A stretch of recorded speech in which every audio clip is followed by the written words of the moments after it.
thank you so much for coming. My name is Michael Cassens. I teach in the School of Visual and Media Arts. I teach game design and interactive media. I'm also the director of esports, so if you're interested in playing games online with us, feel free. And I'm also the CAM director of Access, Equity, and Inclusion. So there's a number of different titles here, but mostly my interest is in teaching and figuring out good ways to make it accessible and make it so that more people feel involved in the community in which we create.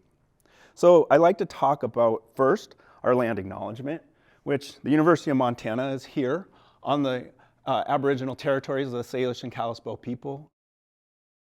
We can't talk about equity if we don't talk about diversity and we don't talk about inclusion. So they're all intimately together. And we'll talk a little bit about some ideas. I'll give you the lens from a game design perspective, but also hopefully some ideas into what it might look like for your own classroom. So as we look at this, and we say, all right, if we all acknowledge the fact that we were in COVID in 2020, 93% of households, school-age kids anyway, were online.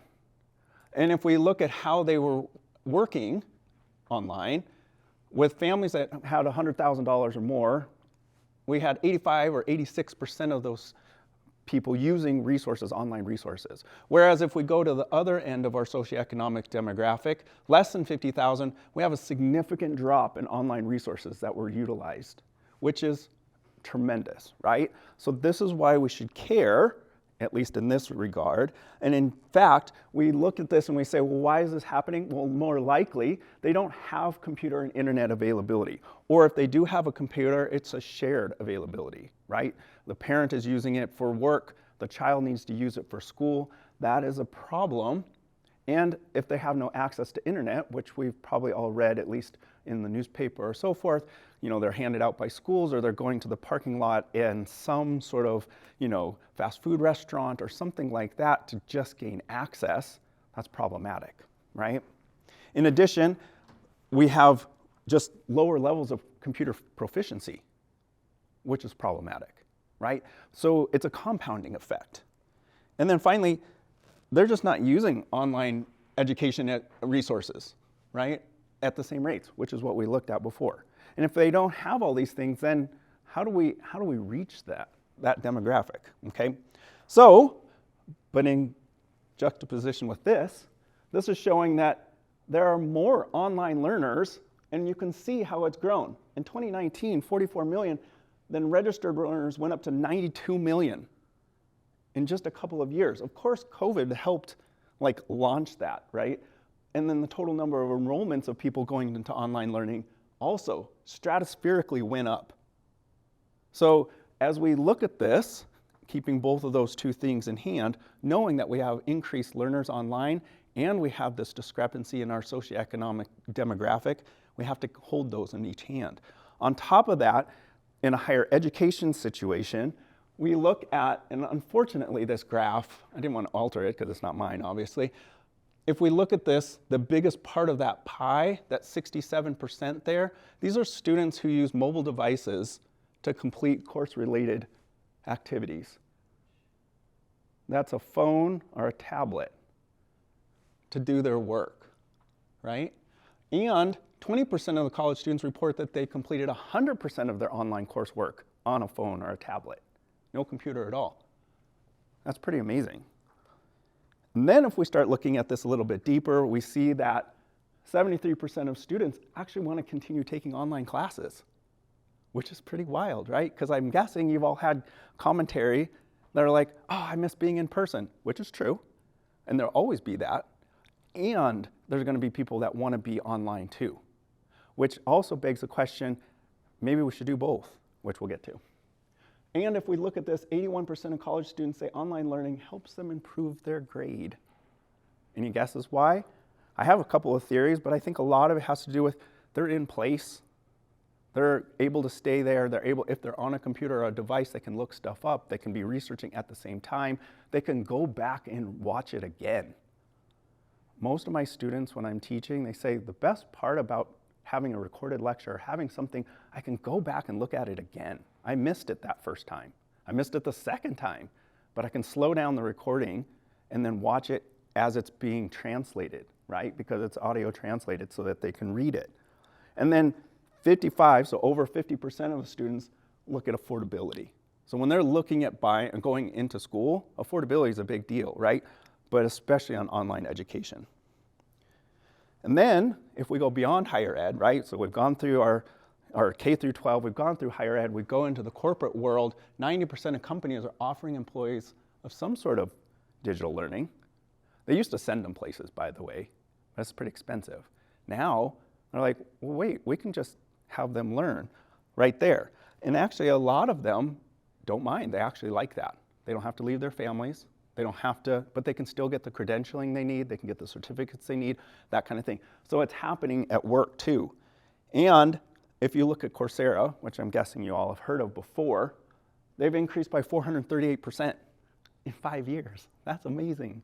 If you think about like this company that's, out there. But why do we really care? Even after all that, it's pretty exciting, except for this. It still leads to disengagement. We still have loneliness, isolation, and truly lack of community. That's what's happened. And that's what I want to address today. We have all these statistics that are showing us people want to be online, they want to learn this way, they're getting a lot out of it. However, this still happens. This did not happen in a traditional classroom as much. It still happened, but not as much. But online, as we keep pushing more things online, this can happen more easily. And there's reasons why. First, we have to acknowledge, and this is where the diversity comes in. I get it, right? I get it. I'm not trying to be, I don't even know. But what I am trying to say is that we need to acknowledge all the qualities that make up people. And that includes race, gender identification, age, disability status, ethnicity, sexual identification, socioeconomic background, religious affiliation, political views, and more. And it's not an either or, it's an and. We are made up of lots of things. That's what makes us us. And we have to acknowledge that and celebrate that, no matter who you are. And that is what makes it richer, right? So as we acknowledge our cultural differences and our needs, then we can start embracing that and say, okay, these differences, that's what makes us who we are, and we can create these brave spaces. They're not safe spaces, they're brave spaces. And I like this term because it means we can have the hard conversation. We can have the ones that make us feel uncomfortable, the things that we don't understand, but we want to. We want to be open to it, whatever that is. I don't have all the answers, but maybe we can learn from each other, right? We're an institution of learning, so if we learn from one another, we can get something. All right, so why equity? Or what is equity, right? What is it? It's this: fair and equal access regardless of your socioeconomic status, your geographic location, your race, religion, cultural, political preferences, or any other factor that might deprive you from fair access to high-quality learning experience. All the stuff, hence the diversity, can also be a barrier to your access to equity. It can be the thing that prevents you from getting to the same place as someone else. Remember when we talked about socioeconomic problems that happen in K through 12 learning? That's where equity comes in. If they don't have access to the same technology and internet access and so forth, how can they ever achieve at the same rate as somebody that has twice as much or 3 times as much? I'm not saying take away from somebody else to give to somebody else. I'm saying let's figure out how to level the playing field so everyone has equal opportunity. And we can do that by just understanding who each person is. And it's incumbent on us to figure that out. So why do we care? Because it improves social mobility. It also increases educational attainment, right? Especially amongst disadvantaged youth. And then it increases the overall knowledge and skill level of the general workforce. And what that means, what that results in, it's a direct contributor to our economics of our entire society. So if we want to break it down to the business side of things, which I'm not a business person, but What this means is when we do this, all the society benefits as a result.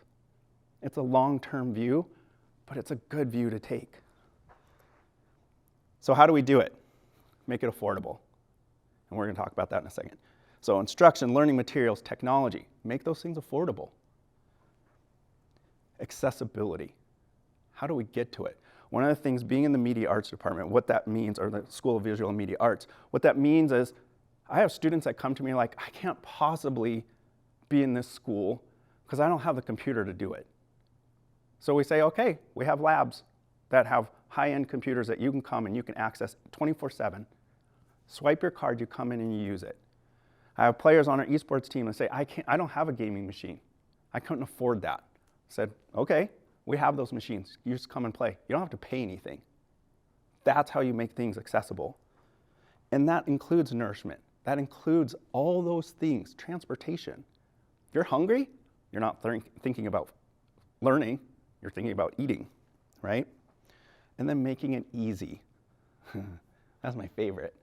As someone that's built at least some software over the last 20 years, making intuitive educational experiences and making it easy for everyone, for the initiated and the uninitiated. I taught a class in computer literacy. It was in person for a long time, and then it went online. Now think about that for a second. Teaching someone that doesn't know how to use a computer online, i.e., I'm not sure how to turn my computer on. That was a significant challenge. But what it was is that we were able to move to that space because it wasn't I didn't know how to turn my computer on anymore. I just wasn't sure how to go from there. I could get online, but then from there, what do I do? So it took an actual demographic shift before we could do that. So you have to know who the audience is, and you still have to make it accessible for those that don't, and making information available for those that they just don't know. And it may take a couple of times. Like you can't say, well, I've now introduced it to you, so you should be an expert at it. No, guess what? It can take 2, 3, 4, 5 times before someone feels good about the content of which you're delivering. And that's in person and online. So high quality information. That means getting the materials, looking for the materials that are of the highest quality and delivering it to everyone. It takes discernment. It takes what most instructors do anyway, but really thinking about how do I curate this and then deliver it online? How do I do that? And then lowering the barriers. And this is what I'm talking about. If we can create spaces and places for people to participate, then they'll be more apt to do it. We're about to launch a VR class, and I'm shamelessly plugging, hoping that people will want to take it. But one of the things that we're doing is we're teaching it online. You're like, how are you teaching a VR class online? We're actually shipping devices to our students so they can have the devices in hand while we're delivering the content to them. So they can participate in the class and learn about building virtual worlds with a device and not have to buy one on their own. And then we give them a return label and they send it back to us at the end of the semester. And that's how we do it. So it's lowering those barriers so they feel like they can still belong. So what are some of the challenges? Honestly, a lot of times we focus a lot on the how-to stuff. So when we think about equity or we think about creating online classes, we just think about, well, how do we set it up? How do we prop it up? How do we get it into Moodle? How do we get it into Canvas? How do we get it into whatever? We don't really think a whole lot about the content, and because we're more concerned of, well, I'm not even sure how to use the content management system. And so the content becomes almost secondary, but we don't want it to be. And as well, oftentimes, unfortunately, because of our teaching loads or whatever, we have part-time faculty or staff, or not staff, but faculty that are teaching these classes. And part of the issue can be they don't get to go to professional development things. It's not even an option. We could think about incentivizing or giving some sort of way to say, this is how you could learn. This is another way. And then there's the one-size-fits-all, which can be problematic, right? Because creating an online experience where everyone gets the exact same experience, might not feel right, it might not work, especially when we start thinking about all the differences of our students. And then finally, and this is the hardest part, is how do we monitor our students? In a face-to-face class, when you're a teacher, you can see your students. You know when they're asleep, you know when they're there, you know, and so all those things, we know when they're taking tests, we know all that stuff. But online, sometimes that's problematic. It's hard to find them where they're at because you're like, the screen's black. I mean, I never ask them to turn on their screens because they shouldn't have to feel like they have to, it's only my own personal opinion. Because what if their background is something they don't particularly want to show to the rest of the class, or, you know, that kind of thing. But how do I monitor them? How do I make sure that they feel like they're part of something? So how do we do these things? Well, here's some of the nuts and bolts. Our notes and our examples, video lectures, they should be at the very least ADA compliant.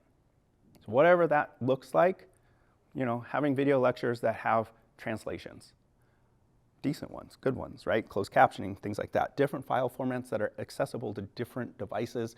Having things that can be mobile enabled. If we think about who's looking at our content, if it's mobile enabled and they're not having to scroll back and forth horizontally, that's a good thing, right? Posting smaller videos. I don't know about you all, but watching a video that lasts like an hour and a half can be very challenging. So like 20 minutes or less, like TED Talk. Think TED Talk, right? Those kinds of things. Providing access to software and hardware by lending it to them or having remote access. That's possible. They can remote in from somewhere else and use the software that's on those machines. I know there's licensing issues, and we can talk about that obviously, but giving that availability to the software that we can, that's a good thing. And then having synchronous hybrid courses, recording your lectures, that's also something. This has been one of the most enjoyable parts of finding that the online face-to-face combination for me. Yes, I get it. I have to have Zoom running, but you know what? The best part is I have two completely different demographics of students that get to interact with each other that would not otherwise see one another. And even the ones that don't get to come synchronously, they get to see that interaction as if they were there, and then they can chime in later, and they can post a video later, and they can say, hey everyone, I got to see your stuff, and here's my stuff, and so on. So they're still participating as well. And then providing free resources, whether it's books, open education resources, open source software, looking for those things for me personally, since I'm doing software stuff. And then here's the things that I like to do. I do weekly check-ins. I check in with my students and say, how you doing?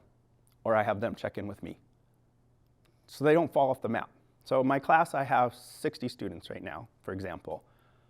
I have 3 that I had to check in with, like a little bit more, to say like, okay, I haven't heard from you for a little while. You doing okay? All the others, I've heard from every single week. And we talk. Even if it's just, hey, I'm doing all right, homework's going well. I get feedback from my students mid-semester. Not at the end of the semester, mid-semester. And it's because I can then find out how the class is going. The rule online is the same in person. 20% of the students are doing 80% of the talking. It happens. So for me, opening up an evaluation that says, and it's completely optional, and let me know, what do you want to know, or what do you want to do in this class that I'm not doing, or what could we do to enhance this course? It's all based on the pedagogy project. And then say, this is what we're going to do for the rest of the semester. We could course correct, and this is what it might look like. And then connect students with paid internships as best as you can. Because to me, equity means everyone should have an opportunity to find those internships. If we're going to do high impact practices on our campus and on any campus, then everyone should have accessibility. If only unpaid internships are available, only the people that can afford to do it get to have those internships. Whereas if it's a paid internship, then they can let go of their other job or at least reduce the hours at their other job so they can still have the internship. They'll pay for it if you ask, whoever they are, but particularly in media. And then mentoring, finding mentors. And that can be peer mentoring, it can be professional mentoring, it can be whatever, but making them feel, all your students feel like, I have somebody I could talk to, whatever that might be. So what does this mean? Well, the I part, right? We've talked about diversity, we've talked about inclusion, equity. Inclusion means now we get to include everybody. And we're going to emphasize the value of all the people and their unique contributions. That's the important part.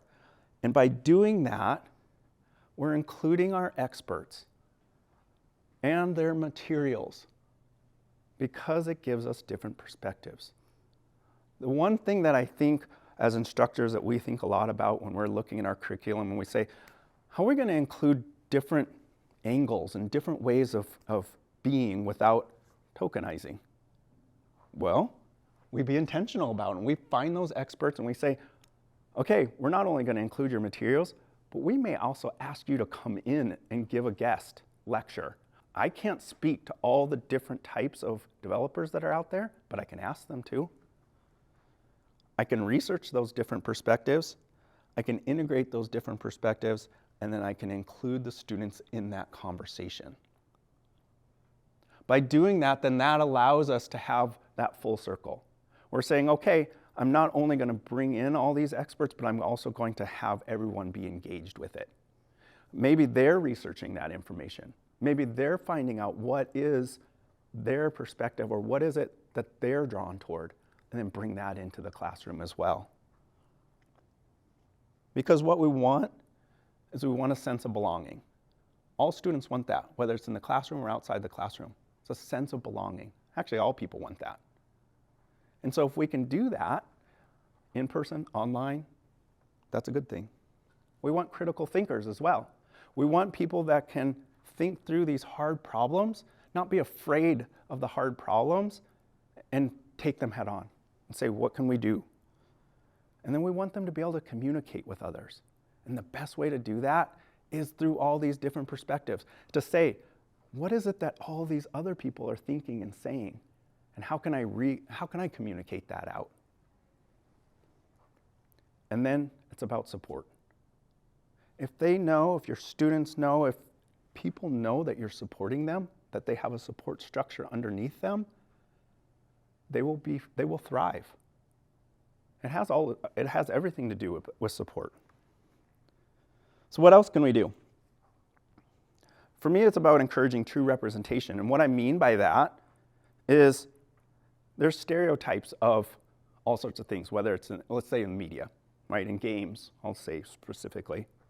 You have women that are over-sexualized. You have men that are huge hulking things. You have, different characters that are being stereotyped based on their race or the way they look or whatever. So encourage true representation. So that means if you want to have a game or you want to have something that actually is of the world, then make it of the world and lean into that.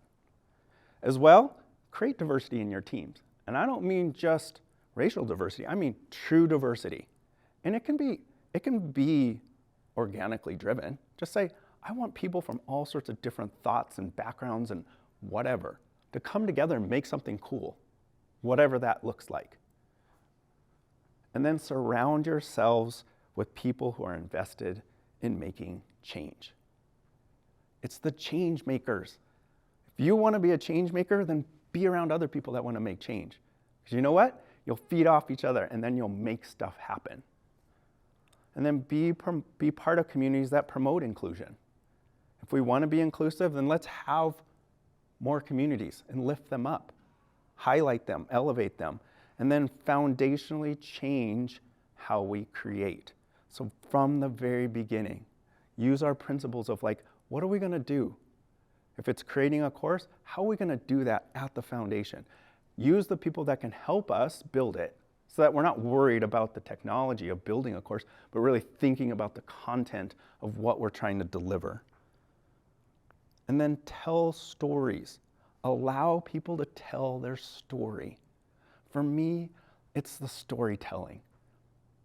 Again, going back to games, it's the stories. People love games because of the stories they tell.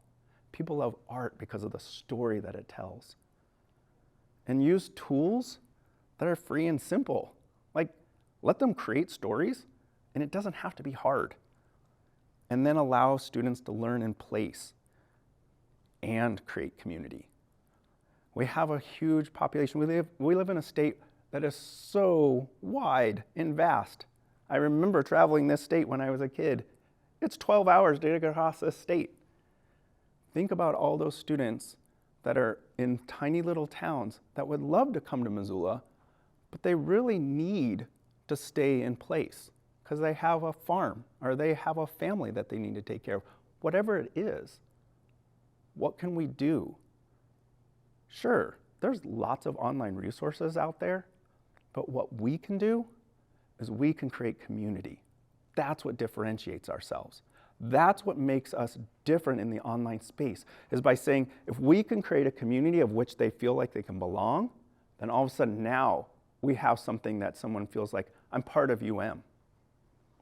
And then lean into our technological advancements. I know people aren't super thrilled with Zoom, but there's others. So I'm telling you this again as a game developer, right? So some of these you may not even know, right? Whether it's using code.org or using Alice or using Scratch, or those are all tools that people can build games without having to be software developers. I think it's drag and drop stuff. I'll show you one, for example. But these things, like Discord, Zoom, Calendly, they're all free things too. But what they do is they create online communities for our students, and they can just talk to each other. I started Discord, it's actually a gaming thing where people get together and they can talk and all that stuff, but it's completely free. They can still talk over voice, they can still share screens, they can even video. But I just create them for my class. So only people that can be there are the people in the class. But what they do is then they talk. They help each other out, because students, they work at all different times. I'll get up at 2 o'clock in the morning, there they are talking to each other, or it's 5 o'clock in the morning, they're still talking to each other. Not as much, because 5 o'clock's a little early. But what's interesting is how they organically help each other and talk about the things that are really interesting to them. Of course, there's the memes and there's all the other stuff, but what's really interesting is how they interact. Much more than a forum, like a discussion forum, much more. Guess who responds to the discussion forums in Moodle? Me. Nobody else. Every once in a while somebody does, but it's just me. I've tried all sorts of things, trust me. But that has gotten people to talk a lot. I can't even tell you. It's unbelievable. Things like Zoom, that just gives us another connection point to say, in conjunction with Calendly, which is just a way to connect, to say, click on my link, find out when you're available, you'll see when I'm available, schedule an appointment. So if you want to connect with me for our weekly check-in on Zoom, on the telephone, on Google Meet, whatever you want, whatever works, then we'll do that. And it just makes it easy. Again, making it easy. But it's no cost to the student, which is key. So these are a couple of examples of stories and things that our students have made. This one here talks about culture, and it was after a very traumatic event that happened to this young student. I did not know that this student had made this story, or I didn't know the context until I saw this assignment. And this is how they expressed their sorrow, was through this story, talking about how do we learn about other people.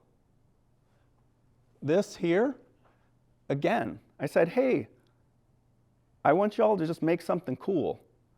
And they came up with, let's simulate what housing insecurity looks like. What are the risk factors? What are the things that could happen that could lead to that? What are the choices that are made? What does that look like? And it's something that they just came up with because it was important to them. They wanted to show the rest of the world, like, this is an important issue that we should talk about. So those are the types of things that I like to highlight. And here's some of the organizations that are out there. These organizations, yes, some are specific to various demographics of people, but all of them are trying to highlight places and spaces for people to feel like they can belong. And no matter what background you come from, whether you're studying, your major, and so forth, there's organizations like this all over, which is what I think is a great thing. So really, at the end of the day, it's about changing the conversation. I don't think it's useful to butt heads about things. I think what's most important is encouraging all these new ideas and perspectives, wherever they're coming from, and figuring out how can we work together so that we can be models for that next generation. And in order to be a model, it's figuring out to be able to see, be able to be who you can see.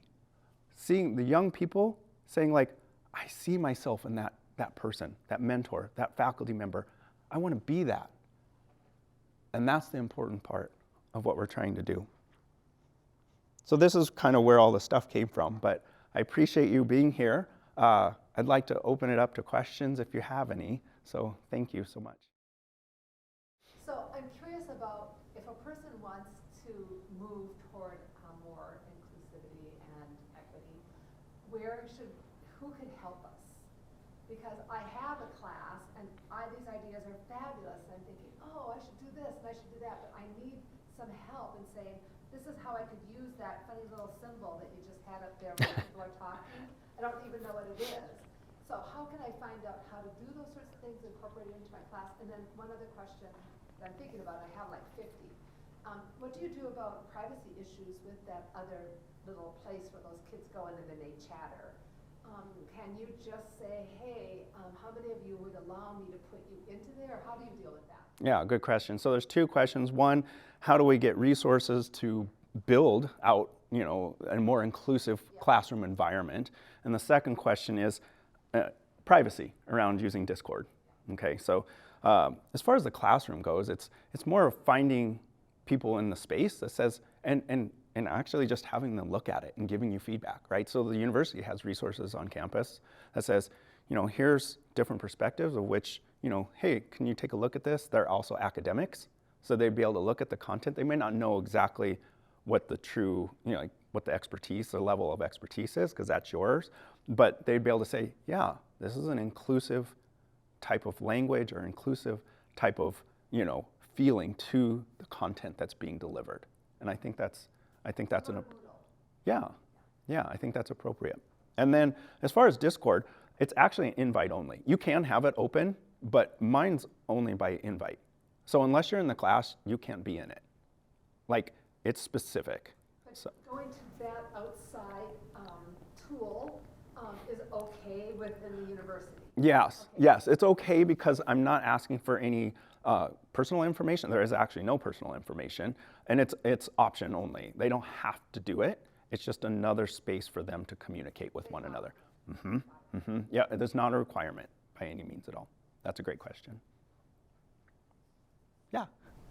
So, I have a professor who's pretty against just any form of online learning. She's made it very clear she doesn't want her lectures recorded, and as a student who has access to resources like Glean and whatnot through DES, she said she doesn't even want her lectures recorded. So how do we start engaging other professors and just encouraging equity in learning? Yeah, that's a great question. It's hard, right? I mean, as someone that's done both, I get it, right? I understand from where they're coming. The question was, how do you invite another instructor or other instructors, because there's many that they don't want to put stuff online.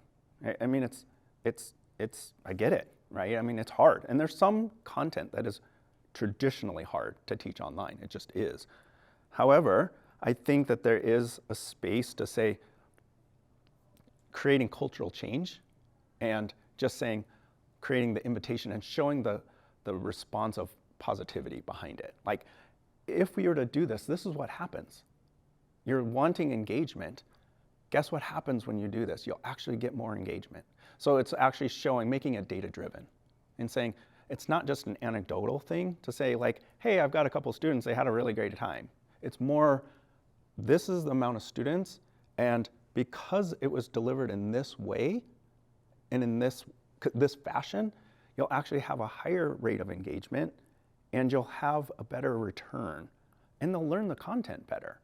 Because that's, at the end of the day, we want our students to understand the content and feel like they can move forward into the next class if it's a preliminary or prerequisite. And so it's like, if we can show that, then that's a good thing.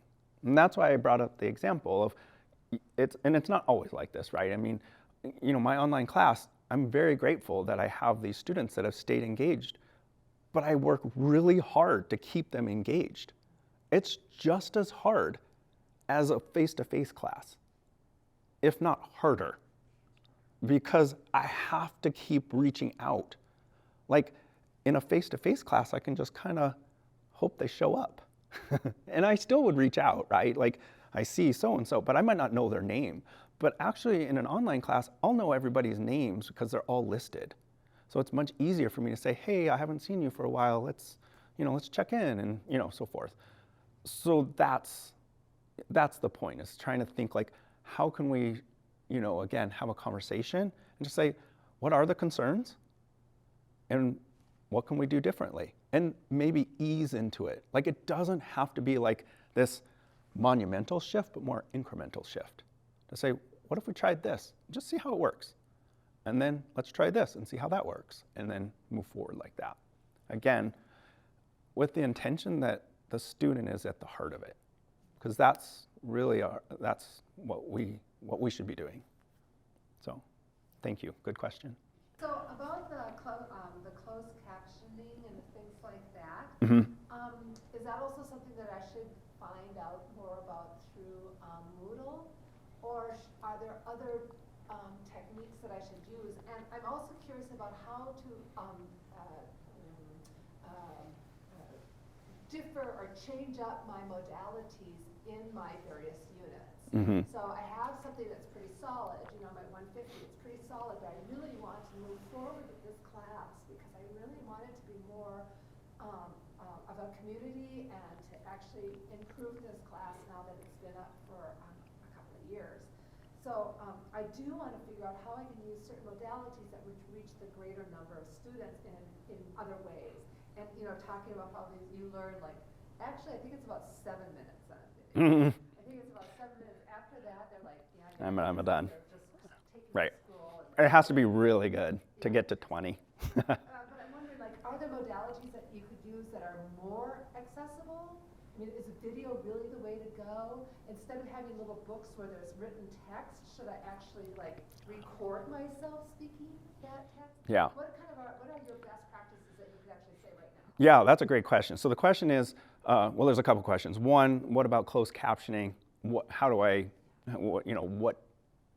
technologies are out there to help with that and so forth, as well as what kind of modality should we be looking at for different types of, and different techniques to actually deliver content online, right? Is it video or is it, yourself, recording yourself or whatever? All those things are fine, in my opinion, whether it's videos, animations, recording yourself. Actually, recording yourself is actually pretty nice. There's a number of reasons why, and number one reason why I think that is that it puts a face to the class. Like then the students actually see you. And it doesn't have to be like fancy. Like I think there's this misconception that online courses should be like super fancy, but just being real automatically brings down the level of like, oh, I can be part of this too. Yeah. Because honestly, there's a lot of places like Coursera and so forth, they can make them really fancy and really well, right? I think our strength is our humanity. Not that they're not human, but more like we're not looking at like, can we get 10,000 different people into one class? It's more like, can we connect with the students that are with us? So those types of things. Honestly, some of the there's simulations that you can invite in. I don't know if you've all done Cognito training, but that was all done with a simulation. Really well done. So the story-based integration things, so having that kind of interaction online can be really powerful. But to answer your question about the closed captioning, if you record Zoom in the cloud, it will automatically close caption it for you. If you upload to YouTube, it'll close caption it for you. It's not perfect. So there is some, idiosyncrasies there. However, what I do like about the Zoom cloud recording is that then they can jump. They can skip to the sections they want by clicking on the text, which is nice. Like, they don't want to watch an hour and a half. They don't have to. They say, I know it's... The computer, but I should be saving it to the cloud. Yeah, and it'll stay there for a year. You can always save it back down. And it'll save and what's nice is it actually does generate the audio text for you. So you can download that too later if you want it. It's just that it saves it in the cloud for a year. So, yeah, that's a great question. And the modalities? Yeah, I mean, honestly, having something, for me, I really like having hybridized modality. Fully online works great, and it works great for lots of people, but having a hybridized modality works really well too, because again, you just have a little bit of both worlds. You have, your in-person people interacting with your online people all at the same time, and I like that aspect of things. So are you saying that your online people are actually still meeting at 2 o'clock with you on Yes, some of them are. Yep, some of them are. I mean, some of them can just be entirely online. Yes, Asynchronous. correct. So I have to actually build out something for them specifically that mirrors what I'm doing in the classroom. But they also get to have what we did in the classroom as well. So it's twice. But I feel like the student experience is higher because of that. So I get it though. It's more work. So, all right. So I want to soften my learning curve, right? So if I have this class that I'm developing, right, I want to develop the history of craft. Yeah. And rather than develop it like I know how to develop a class and then somehow morph it into being online, if I sat down with my weekly breakdown and syllabus with somebody who just knew about teaching online, and I could say, well, this week I want to do this, and they'd say, oh, well, this could be like this, and this would be good, just a YouTube link this, and this could be, I need somebody to sort of help me soften that. Yeah. Oh, 30 minutes is too long. Oh, 5 minutes is too short. Oh, Yes. if I could get someone to sit down with me and look at it, like online or in person, to just help save me that unbelievable struggle. Yeah. And lack of success. Yes. And heartache. That is a wonderful question, and one that I think we can answer very well, actually. So UMOnline, with their instructional designers, will help with that. They will sit down with you, right, Curtis? And help you walk through as the content. You're the subject matter expert, and then they'll help you figure out how to design it online so that it's digestible and it's accessible and it fits all the criteria that someone could actually take in that course. Okay. And then you have what you're looking for. Okay. That I could work with. I did watch all of the one-on-one videos and stuff, and honestly, they didn't help at all. So, it just was I'm past some of that. Yeah. I need okay, Jewel, this would work here. Yeah. Okay. This software would actually work here, or something like that. Yeah. Okay. Yeah. All right. Good to know. No, I think that's an excellent question. And I think it comes up a lot because as we take our classes from face-to-face and make them online, there is a distinguishing difference, right? Because we can walk into the classroom, especially if you taught a lot. You're like, I've got my note card, and I can just start talking. But when you're online, you have to really be intentional about the language you're using, the way you're communicating, the way that you're delivering. All of those things become paramount. And so in order to make an experience that's worthwhile, that's where our instructional designers can be really helpful, I think. Okay, great. I don't know how I didn't know that. Okay, thank you. Yeah.